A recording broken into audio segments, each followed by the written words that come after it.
think they're ready to surrender? INA की भागी फौजियों पर अंग्रेज देशद्रोह का मुकदमा चलाएंगे। उन तीनों के बचने के चांसेस कम हैं। ये कोई आम केस नहीं, कोर्ट मार्शल है। बोला भाई, एक केस आप कांग्रेस के लिए नहीं, सुभाष बोस के लिए लड़ी। Lieutenant Gobak Singh Dhillon, Captain Shah Nawaz Khan, Captain P.K. Sehgal. Section 41, waging war against the king. You are charged with murder. Do you plead guilty to the charges read out? ईमानदारी से आजादी के लिए लड़ने वाली अगर कोई फौज है तो उसका नाम है आजाद हिंद फौज। The safety, honor and welfare of your country comes first, always. British Indian Army hand you over to the Japanese Imperial Army. Hindustan और अंग्रेजों के बीच एक धागा था, वो टूट गया।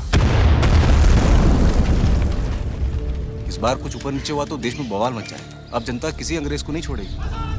रात दिन अपने सीने विच वजदी आजादी दे राग नु बंद कर ला। अंग्रेजी अफसरों ने साडी हिफाजत नहीं की, तो वो हमारी वफादारी के हकदार किस तरह हो सकते हैं?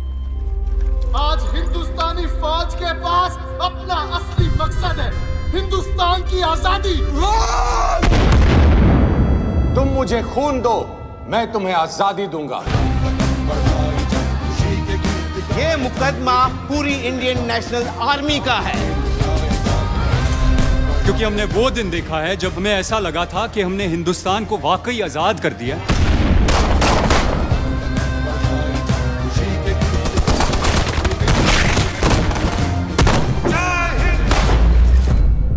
देश की आजादी की लड़ाई कोर्ट में लड़ी जा रही है और इस वक्त पूरा देश एक साथ तैनात है।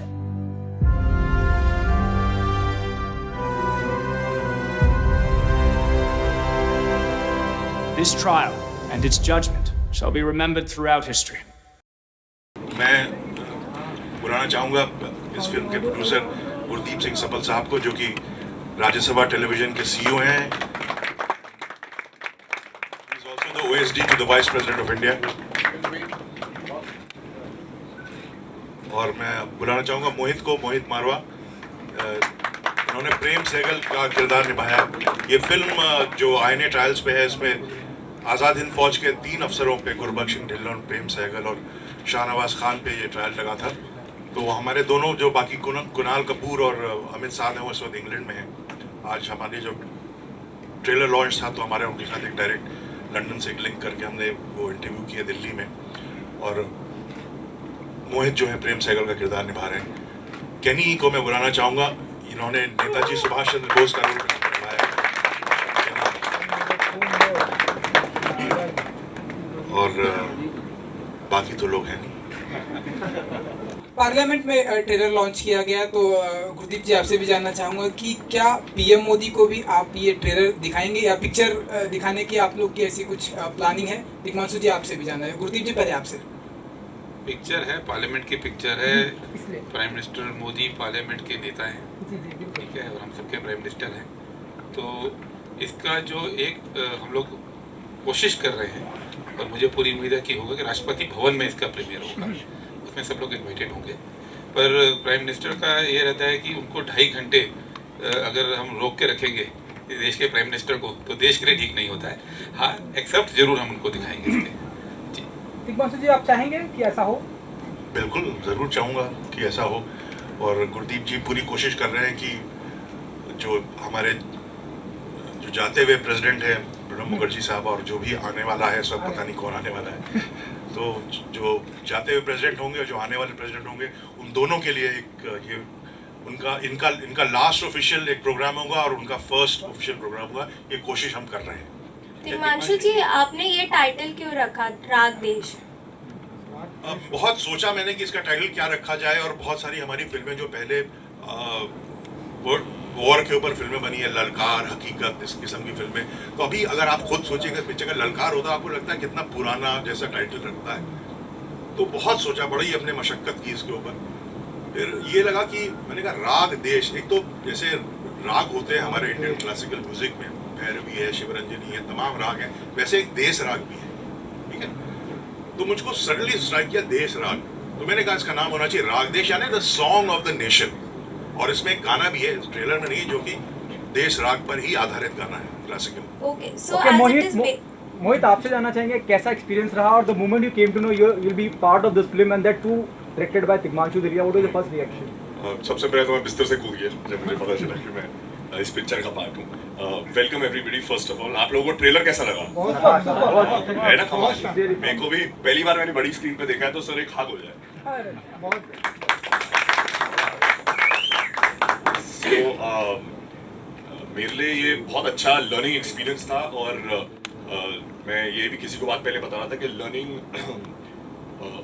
you know, not just learning the craft of filmmaking, but also learning about this episode. क्योंकि स्कूल में मुझे आईने के बारे में कुछ सिखाया नहीं गया, हिस्ट्री में हमें इस एपिसोड को कहीं पे मेंशन ही नहीं किया गया। सो when I got to know the script, जब हमने नरेशन सुनी तो you know the first feeling was कि ये कहानी लोगों तक पहुंचनी चाहिए। तो you know to be a part of a film like this, जिसमें आप you know लोगों को एजुकेट कर रहे हो और साथ में एंटरटेन भी कर रहे हो, बिकॉज ये एंटरटेनिंग पिक्चर भी है अच्छे से जम के। So it was a big privilege to be a part of this film. Mukesh ji, मेरा सवाल आपसे है, please make me correct if I am wrong somewhere, क्या ये पहली बार ऐसा हो रहा है कि राज्यसभा टीवी प्रेजेंट राग देश, या इससे पहले भी फिल्में हो चुकी हैं? अगर पहली बार हो रहा है तो उसकी क्या खास वजह, और ये एक कमर्शियल सिनेमा है, शायद इसकी जो फंडिंग होगी वो सरकार की तरफ जाए या पार्लियामेंट तक पहुंचे या देश हित में और लगाया जाए, ये किसका आइडिया था कि फिल्म प्रोड्यूस करनी है और इस लेवल पे कमर्शियल एस्पेक्ट से? ये आइडिया नया नहीं है। अगर आप देखिए दुनिया में जितने पब्लिक ब्रॉडकास्टर हैं बड़े देशों में, जर्मनी में, फ्रांस में, यूके में, यूएस में, वो फिल्में बनाते हैं।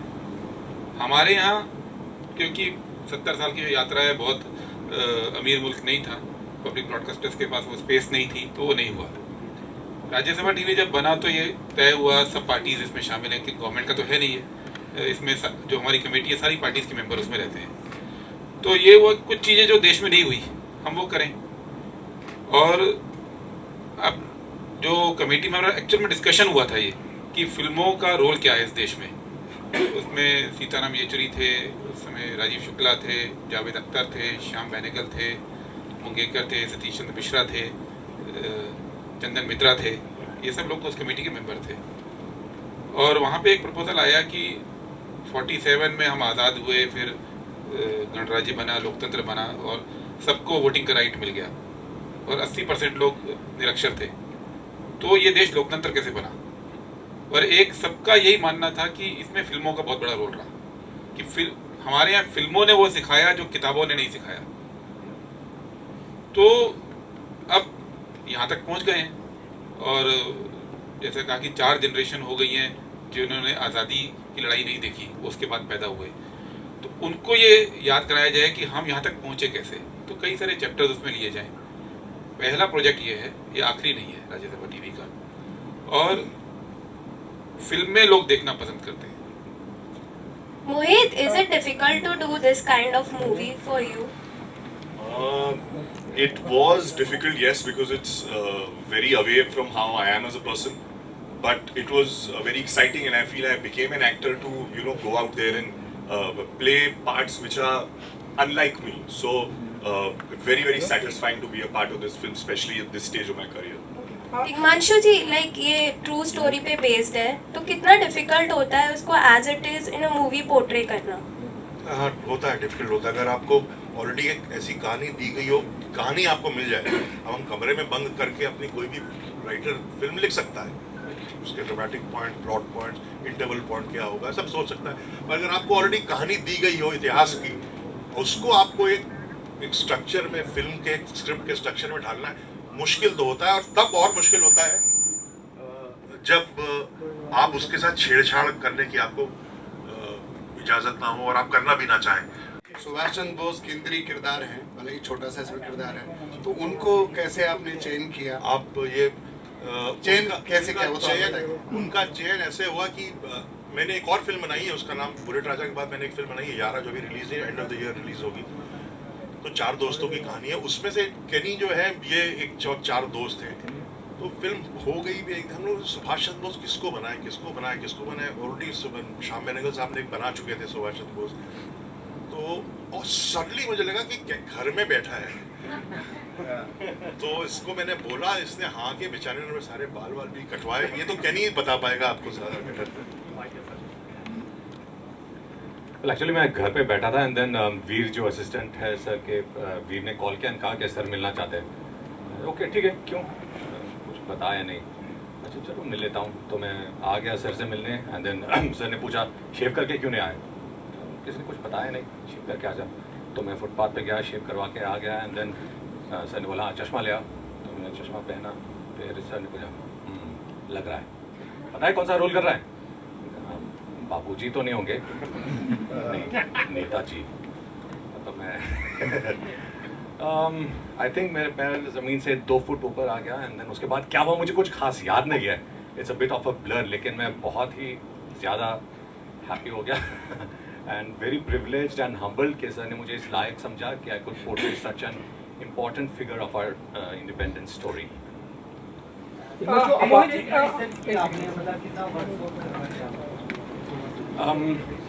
मैं एक चीज़ आपको इंट्रोडक्शन दूँ। केरी जो है ये असम से है और असम ये डायरेक्टर हैं।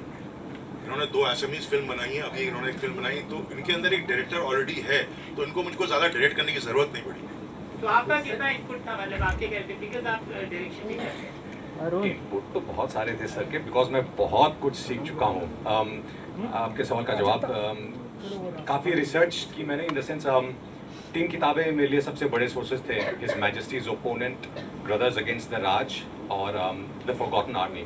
तो इन 3 किताबों से मुझे पता चला about Netaji's thoughts, about his life, his biography and specially the INA, Indian national army ने क्या क्या कैसे फॉर्म हुई एंड उनका कितना as to Netaji as possible, एक वो हमने एक बैलेंस सॉर्ट ऑफ डिसाइड कर लिया। इस फिल्म के लिए क्या आपको राज्यसभा में अपना स्क्रिप्ट सबमिट करनी पड़ी थी? और दूसरा सवाल कि उन्होंने किस किस तरह की सहायताएं आपको से इस फिल्म के निर्माण में? हाँ, स्क्रिप्ट तो गुरदीप, ये मेरे और गुरदीप जी ने हम मिलकर हमने बनाई है। ऐसा नहीं मुझे राज्यसभा की किसी कमेटी को देनी पड़ी होगी। मैंने गुरदीप को ही मेल की, इन्होंने ही पढ़ी, इनको जो बोलना था उन्होंने बोला, हमने उन चीज़ों को इनकॉर्पोरेट किया और पिक्चर बनी। और राज्यसभा ने हमको फंड किया, लाइन प्रोड्यूस मैंने की, मेरी कंपनी ने की, दिग्माशु फिल्म्स ने।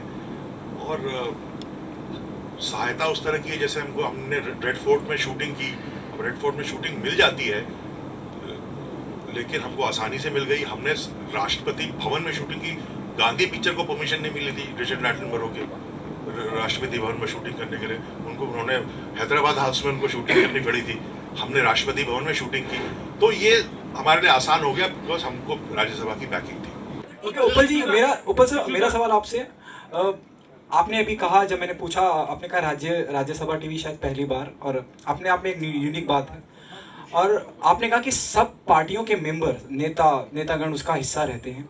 जब रागदेश पे आप काम कर रहे थे, I hope you take it on a positive note, कि एक डायलॉग आता है फिल्म के अंदर कि कंवलजीत साहब कहते हैं कि कांग्रेस के खिलाफ होना चाहिए था और उनके लिए लड़ना चाहिए था आपको, यानी कि सुभाष चंद्र बोस जी के लिए लड़ना चाहिए था, कांग्रेस के खिलाफ लड़ना चाहिए था। कहीं एंटी लगता है तो let Tigmanshu ji, if you want to say something sir. Tigmanshu sir, okay Uppal साहब, तो क्या उन पार्टियों ने जो इस वक्त पावर में नहीं है, उन्होंने देखी थी और उनका क्या रिएक्शन था? क्या वो मेंबरान साथ में थे आपके कि हाँ चलिए please go ahead and make the film?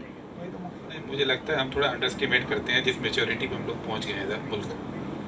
जो हुआ वो दिखाया, किसी को ना तो खुश करने की कोशिश हुई है, ना किसी को कन्विंस करने की कोशिश हुई है।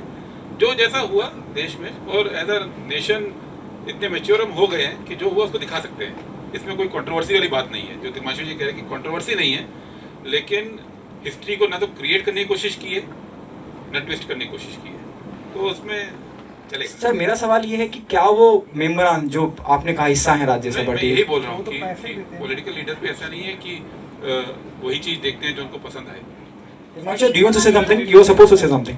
जैसा आपने कहा, वो डायलॉग में ये है कि कंवलजीत बोलते हैं कि ये केस आप कांग्रेस के लिए नहीं, सुभाष बोस के लिए लड़िए। यकीनन मैं वही कहना चाहता हूं। उन्होंने ये नहीं बोला कि कांग्रेस के खिलाफ लड़िए। नहीं, अगर जब आप उनके फेवर में लड़ रहे हैं तो आप उनके खिलाफ हो गए। क्योंकि देखिए हिस्ट्री में ऐसा था, भुलाभाई देसाई जिनके नाम पे एक सड़क है, हम सिर्फ उनको सड़क से जानते कि भुलाभाई देसाई कौन थे। तो भुलाभाई देसाई ने आईएनए के लिए, कांग्रेस ने एक डिफेंस कमेटी बनाई थी आईएनए के सोल्जर्स के लिए, लड़ने के लिए तो भोला भाई देसाई ने उस कमेटी को हेड किया था, उन्होंने ही 3 दिन तक वो बहस की थी। तो उनको गन में वो उनके और कांग्रेस में कोई डिफरेंसेस थे। तो Kanwaljeet is playing Prem Sehgal's father, जो कंवलजीत भी अचूराम सहगल वो भी जज थे लाहौर हाई कोर्ट के। तो वो जाते हैं भोला भाई को कन्विंस करते हैं कि आप कांग्रेस से आप पे डिफरेंसेस, आप कांग्रेस के लिए मत लड़िए, fight it for Subhash Chandra Bose. संविधान वो एक सीरीज के तरीके से था, इस पर वही है, कमर्शियल एक फिल्म है। क्या हम उम्मीद कर सकते हैं कि उसी तरह का जैसे संविधान एक सीरीज था, एक सीरियल था, 10 एपिसोड्स था, इसे भी उसी तरह दिखाया जा सकता है आफ्टर द रिलीज? संविधान पहला प्रोजेक्ट था जिससे हमें कॉन्फिडेंस मिला कि इस तरह की चीज़ें बनाई जा सकती हैं। ये फिल्म तो फिल्म है, इसके फिल्म के कुछ समय बाद इसी का एक लार्जर वर्जन एक सीरीज के रूप में भी है, वो भी तिग्मांशु भाई बना रहे हैं। तो क्योंकि फिल्म में तो 2 घंटे में सारी बात कहनी है और ये चैप्टर ज़्यादा इंपॉर्टेंट है, तो हम इसके बाद 6-6.5 घंटे का एक सीरीज भी हमारी पूरी है जो 12-13 एपिसोड के रूप में सामने आएगी।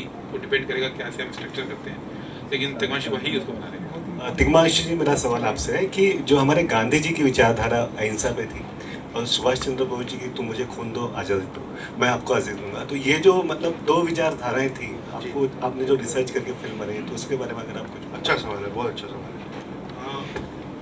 क्या था कि 1942 में जब क्विट इंडिया मूवमेंट का नारा लिया यहाँ पे मुंबई में ही आज़ाद मैदान में, उस वक्त गांधी जी की फिलॉसफी भी आप देखिए, उन्होंने बोला था करो या मरो।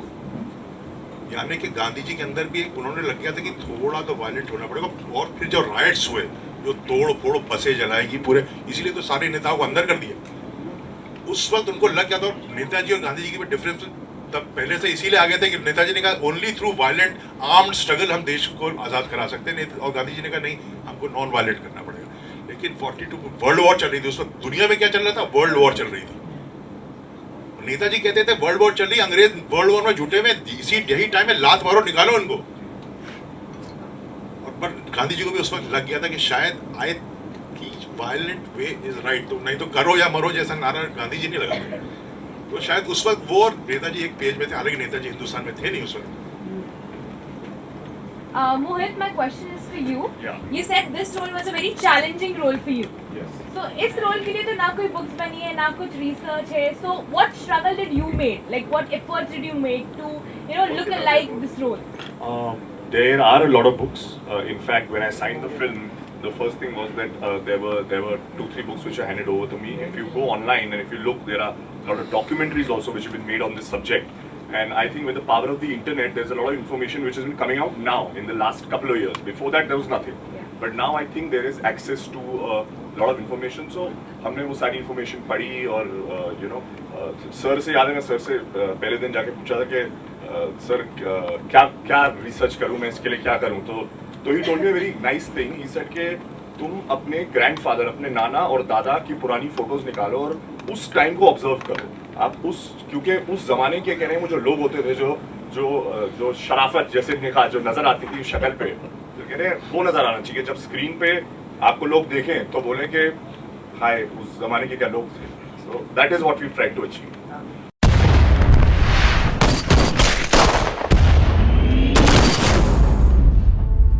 I think they're ready to surrender. INA की भागी फौजियों पर अंग्रेज देशद्रोह का मुकदमा चलाएंगे। उन तीनों के बचने के चांसेस कम हैं। ये कोई आम केस नहीं, कोर्ट मार्शल है। बोला भाई एक केस आप कांग्रेस के लिए नहीं, सुभाष बोस के लिए लड़ी। Lieutenant Gobak Singh Dillon, Captain Shah Nawaz Khan, Captain P.K. Sehgal. Section 41, waging war against the king. You are charged with murder. Do you plead guilty to the charges read out?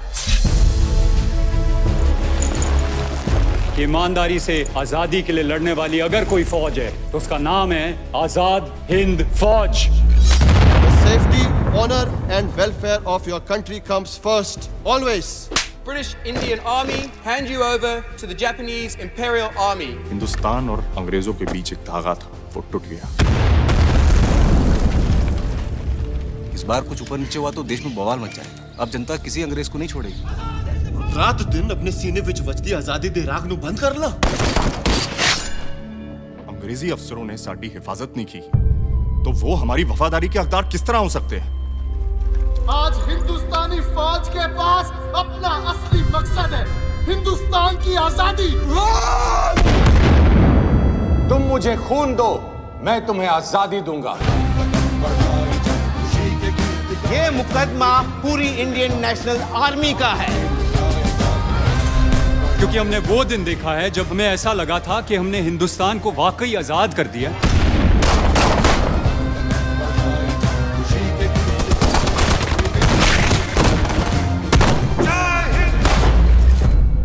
देश की आजादी की लड़ाई court में लड़ी जा रही है और इस वक्त पूरा देश एक साथ तैनात है।